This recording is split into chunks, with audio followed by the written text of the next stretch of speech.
Rashida with the Soaring to Wellness team. Thank you for tuning back into another fitness tip. In this video, I'm going to share 3 different core exercises that can be great to incorporate into your core routine if you're looking to work the deeper layer of muscles that make up the core.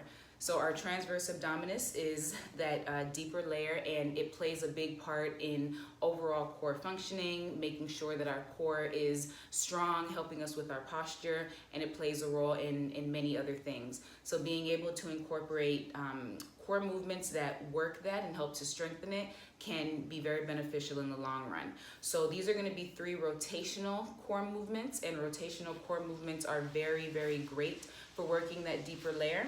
So adding these ones in at different fitness levels can be very great to do. So the first one that we're going to do or talk about is Russian twists. So with Russian twists, you perform this movement sitting upright. The modified version would be with the feet down, and then you can work your way up to lifting your feet off of the mat.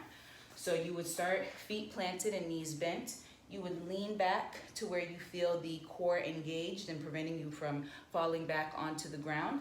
And then you would twist from side to side, looking over to your right, coming back through center, and then over to the left. It's really important to have your head rotate with you so you can know that you're getting full engagement of the core. And then if you want to hold on to weights while you're doing this movement, you can do that to challenge the movement a bit more. From there, if you want to work towards lifting your legs, maybe you lift just one leg and then working with it with one leg down on the ground. And then of course you could advance to lifting both legs off the ground, still leaning back, and then still going into that twist from side to side. And that's the more advanced version of the movement. Our second exercise, we would recline all the way down onto our back. And this one would be bicycle crunches, which many of us are familiar with.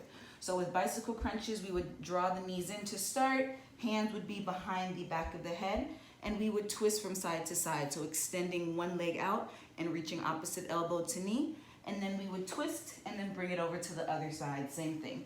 And we would flow straight through that into your bicycle crunch. A way to modify this movement as well is to hold on to weights, and that can make it harder. So your hands would be right here in front holding on to a dumbbell, and you would instead twist forearm to thigh as you hold that weight, and then you add that additional challenge there by adding a dumbbell or a weighted ball to the movement. And then our third exercise is a version of crunches where you would just crunch specifically to one side. So for this one, you would cross one leg over the leg that's still planted down on the ground as though you were taking it into a stretch. And then you would twist opposite elbow to the knee that is bent and lifted. One thing that's great to do is to place the hands over on that side so you can feel the core being engaged as you go through the movement. And then you would twist over to that knee and then bring it back down to the mat. And then again, you would twist over and lower.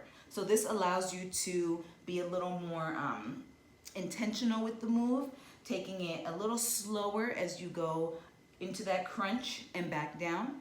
And then after you take it through as many reps as you would want, of course, you would then switch the legs, switch the arm that's now behind the head, and take it into that same movement.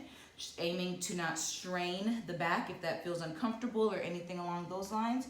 You could also rest up against maybe a Bosu ball or something that's gonna allow for you to have a more comfortable posture and still crunch from that movement as well if that feels better.